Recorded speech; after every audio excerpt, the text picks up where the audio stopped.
ಇಡೀ ವಿಶ್ವವನ್ನೇ ಎದುರು ಹಾಕಿಕೊಂಡು ಅಮೆರಿಕ ಅಧ್ಯಕ್ಷ ಡೊನಾಲ್ಡ್ ಟ್ರಂಪ್ ನೂತನ ಸುಂಕ ಹೇರಿಕೆಯನ್ನ ಘೋಷಣೆ ಮಾಡಿದ್ದಾರೆ. ಅಮೆರಿಕ ಸೇರಿ ಇಡೀ ವಿಶ್ವವನ್ನ ಇದು ಬೆಚ್ಚಿ ಬೀಳಿಸಿದೆ. ಟ್ರಂಪ್ ಅವರ ಈ ಹೊಸ ನೀತಿ ತಮ್ಮ ದೇಶದೊಂದಿಗಿನ ನಿರಂತರ ವ್ಯಾಪಾರವನ್ನ ಹೊಂದಿರುವ ದೇಶಗಳನ್ನ ಗುರಿಯಾಗಿಸಿಕೊಂಡು ಸುಂಕ ಹೆಚ್ಚಳ ಮಾಡುವುದಾಗಿ ಸ್ಪಷ್ಟಪಡಿಸಿದ್ದಾರೆ. ಆದರೆ ಮಹತ್ವದ ಬೆಳವಣಿಗೆಯಲ್ಲಿ ಸುಂಕ ಹೇರಿಕೆ ಪ್ರಕ್ರಿಯೆಗೆ ಅಮೆರಿಕ ಅಧ್ಯಕ್ಷ ಡೊನಾಲ್ಡ್ ಟ್ರಂಪ್ ತಾತ್ಕಾಲಿಕ ವಿರಾಮ ಅಂದರೆ 90 ದಿನಗಳ ವಿರಾಮ ಘೋಷಣೆ ಮಾಡಿದ್ದಾರೆ. ಅಮೆರಿಕದೊಂದಿಗೆ ನ್ಯಾಯಯುತ ವಾಣಿಜ್ಯ ಸಂಬಂಧ ಹೊಂದುವಂತೆ ಎಲ್ಲ ದೇಶಗಳಿಗೂ ಕರೆ ಕೊಟ್ಟಿರುವ ಡೊನಾಲ್ಡ್ ಟ್ರಂಪ್ ಮತ್ತು ತಂಡ ಅಮೆರಿಕದೊಂದಿಗೆ ವ್ಯವಹರಿಸುವ ದೇಶಗಳಿಗೆ ಹೆಚ್ಚಿನ ಸುಂಕ ವಿಧಿಸುವ ಬಗ್ಗೆ ಯೋಜನೆಯನ್ನ ರೂಪಿಸಿದೆ. ಟ್ರಂಪ್ ಘೋಷಿಸಿದ ಸುಂಕ ಸಮರದ ಹಿಂದೆ ಹಲವು ಮಾಸ್ಟರ್ ಮೈಂಡ್ ಇದ್ದಾರೆ. ಅದರಲ್ಲಿ ಪ್ರಮುಖರಾಗಿರುವುದು ಸ್ಟೀಫನ್ ಇರಾ ಮಿರಾನ್. ಪ್ರಸ್ತುತ ಹಡ್ಸನ್ ಬೇ ಕ್ಯಾಪಿಟಲ್ ಮ್ಯಾನೇಜ್ಮೆಂಟ್ ಎಲ್ಪಿಯಲ್ಲಿ ಹಿರಿಯ ತಂತ್ರಜ್ಞ ಮತ್ತು ನ್ಯೂಯಾರ್ಕ್ ನಗರದ ಮ್ಯಾನ್ ಹ್ಯಾಟನ್ ಇನ್ಸ್ಟಿಟ್ಯೂಟ್ನಲ್ಲಿ ಫೆಲೋ ಆಗಿರುವ ಮಿರಾನ್ ಹಾರ್ವರ್ಡ್ ವಿಶ್ವವಿದ್ಯಾಲಯದಲ್ಲಿ ಅರ್ಥಶಾಸ್ತ್ರದಲ್ಲಿ ಪಿಎಚ್ಡಿ ಪಡೆದುಕೊಂಡಿದ್ದಾರೆ. ರೇಗನ್ ಆಡಳಿತ ಸಮಯದಲ್ಲಿ ಸಿಎ ಅಧ್ಯಕ್ಷತೆ ವಹಿಸಿದ ಪ್ರಸಿದ್ಧ ಅಮೆರಿಕನ್ ಅರ್ಥಶಾಸ್ತ್ರಜ್ಞ ಕೂಡ ಇವರು. ಮಿರಾನ್ 2005ರಲ್ಲಿ ಬೋಸ್ಟನ್ ವಿಶ್ವವಿದ್ಯಾಲಯದಿಂದ ಪದವಿ ಪಡೆದುಕೊಂಡರು. ಅರ್ಥಶಾಸ್ತ್ರ, ತತ್ವಶಾಸ್ತ್ರ, ಗಣಿತಶಾಸ್ತ್ರವನ್ನ ಅಧ್ಯಯನ ಮಾಡಿದ್ರು. ಅವರು 2010ರಲ್ಲಿ ಹಾರ್ವರ್ಡ್ ವಿಶ್ವವಿದ್ಯಾಲಯದಿಂದ ಅರ್ಥಶಾಸ್ತ್ರದಲ್ಲಿ ಪಿಎಚ್ಡಿ ಪಡೆದುಕೊಂಡರು.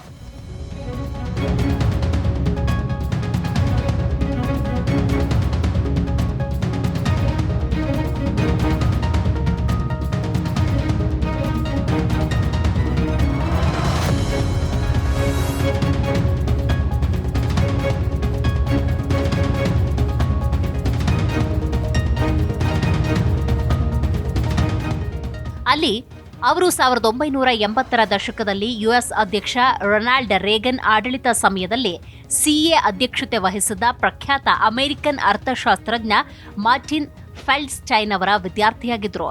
ಮಿರಾನ್ ಯುಎಸ್ನ ಸಿಎಯ 32ನೇ ಅಧ್ಯಕ್ಷರಾಗುವ ಮೊದಲು ಬಹುಶತಕೋಟಿ ಡಾಲರ್ ಮೌಲ್ಯದ ಜಾಗತಿಕ ಹೂಡಿಕೆ ನಿರ್ವಹಣಾ ಸಂಸ್ಥೆಯಾದ ಹಡ್ಸನ್ ಬೇ ಕ್ಯಾಪಿಟಲ್ ಮ್ಯಾನೇಜ್ಮೆಂಟ್ನಲ್ಲಿ ಹಿರಿಯ ತಂತ್ರಜ್ಞರಾಗಿದ್ದರು. ಮಿರಾನ್ ಆಸ್ತಿ ನಿರ್ವಹಣಾ ಸಂಸ್ಥೆ ಅಂಬರ್ವೇವ್ ಪಾರ್ಟ್ನರ್ಸ್ನ ಸಹ ಸಂಸ್ಥಾಪಕರಾಗಿದ್ದಾರೆ. ಮ್ಯಾನ್ ಹ್ಯಾಟನ್ ಇನ್ಸ್ಟಿಟ್ಯೂಟ್ನಲ್ಲಿ ಸಹಾಯಕ ಫೆಲೋ ಆಗಿದ್ದಾರೆ. ಸ್ಟೀವನ್ ಮ್ಯೂಚಿನ್ ಅವರು ಖಜಾನೆಯ ಕಾರ್ಯದರ್ಶಿಯಾಗಿದ್ದಾಗ 2020ರಿಂದ 2021ರವರೆಗೆ ಮಿರಾನ್ ಖಜಾನೆ ಇಲಾಖೆಗೆ ಆರ್ಥಿಕ ನೀತಿಯ ಸಲಹೆಗಾರರಾಗಿ ಸೇವೆ ಸಲ್ಲಿಸಿದ ಅನುಭವ ಹೊಂದಿದ್ದಾರೆ. ಸಿಎ ಮಂಡಳಿ ಅಮೆರಿಕ ಅಧ್ಯಕ್ಷರಿಗೆ ಆರ್ಥಿಕ ನೀತಿಯ ಕುರಿತು ಸಲಹೆ ನೀಡುತ್ತೆ ಮತ್ತು ಅಧ್ಯಕ್ಷರು ಸೇರಿದಂತೆ 3 ಸದಸ್ಯರನ್ನ ಒಳಗೊಂಡಿದೆ. ದೇಶದ ಆರ್ಥಿಕತೆಯ ಅವಲೋಕನವನ್ನ ನೀಡುವ, ಫೆಡರಲ್ ನೀತಿಗಳು ಮತ್ತು ಕಾರ್ಯಕ್ರಮಗಳನ್ನು ಪರಿಶೀಲಿಸುವ, ಆರ್ಥಿಕ ನೀತಿ ಶಿಫಾರಸುಗಳನ್ನು ಮಾಡುವ, ವಾರ್ಷಿಕ ವರದಿಯನ್ನು ಸಿದ್ಧಪಡಿಸುವಲ್ಲಿ ಕೌನ್ಸಿಲ್ ಸಹಾಯ ಮಾಡುತ್ತೆ. ಮಿರಾನ್ ಅವರ ಮಹತ್ವಾಕಾಂಕ್ಷಿಗಳು ಸುಂಕಗಳು ಅಥವಾ ಅಲ್ಪಾವಧಿಯ ವ್ಯಾಪಾರ ಒಪ್ಪಂದಗಳನ್ನು ಮೀರಿದೆ. ವ್ಯಾಪಾರ ಪಾಲುದಾರರು ತಮ್ಮ ಕರೆನ್ಸಿಯನ್ನ ಮರು ಮೌಲ್ಯಮಾಪನ ಮಾಡುವುದು, ಯುಎಸ್ನಲ್ಲಿ ಕೈಗಾರಿಕಾ ಹೂಡಿಕೆಗಳನ್ನು ಹೆಚ್ಚಿಸುವುದು, ಕೆಲವು ಸಂದರ್ಭಗಳಲ್ಲಿ ಶೂನ್ಯ ಇಳುವರಿ ಖಜಾನೆ ಬಾಂಡ್ಗಳನ್ನು ಖರೀದಿಸುವ ಮೂಲಕ ಅಮೆರಿಕದ ಹಣಕಾಸಿನ ಆರೋಗ್ಯವನ್ನು ಬೆಂಬಲಿಸುವುದು ಇದರ ಉದ್ದೇಶ.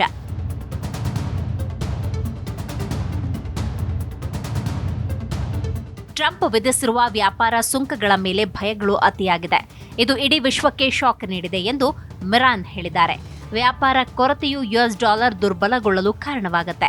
ಇದು ಆಮದುಗಳನ್ನು ಕಡಿಮೆ ಮಾಡುತ್ತೆ, ರಫ್ತುಗಳನ್ನು ಹೆಚ್ಚಿಸುತ್ತೆ, ಅಂತಿಮವಾಗಿ ವ್ಯಾಪಾರ ಕೊರತೆಯನ್ನು ಅಳಿಸಿ ಹಾಕುತ್ತೆ ಅಂತ ಹೇಳಿದ್ದಾರೆ.